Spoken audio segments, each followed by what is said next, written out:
আমাদের জীবনে সপ্তাহের ধারণা অতি সাধারণ ব্যাপার, কিন্তু সপ্তাহের ঠিক 7 দিন থাকে কেন? তার বেশি বা কম নয় কেন? এর উত্তর জানতে হলে কয়েক হাজার বছরের পুরনো ইতিহাসে পিছিয়ে যেতে হবে। এক্ষেত্রে বিশেষ কৃতিত্ব রাখে প্রাচীন ব্যাবিলনীয়রা। চাঁদ তার সবগুলি আবর্তন সম্পন্ন করতে সময় নেয় প্রায় 29.5 দিন, কিন্তু এত বড় সময় মানুষের দৈনন্দিন ব্যবস্থার জন্য অগোছালো হয়ে যেত।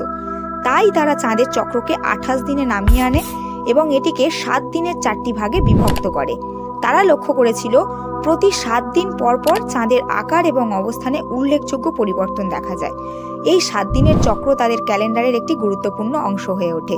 এছাড়া ব্যাবিলনীয়রা সূর্যের গতিবিধি এবং গ্রহের অবস্থান নিয়ে গভীর গবেষণা করেন। তারা এই বিভাজনকে ধর্মীয় আচার অনুষ্ঠান, কৃষিকাজ এবং সামাজিক সময়সূচি নির্ধারণের জন্য ব্যবহার করত। পরবর্তীকালে গ্রিক ও রোমানরা এই জ্ঞান অনুসরণ করে নতুন ধ্যান ধারণা যুক্ত করেন। হিব্রু ও খ্রিস্টীয় বাইবেলের বুক অফ জেনেসিসে বলা হয়েছে যে ঈশ্বর 7 দিনে পৃথিবী সৃষ্টি করেছিলেন, 6 দিন কাজ করে 1 দিন বিশ্রাম।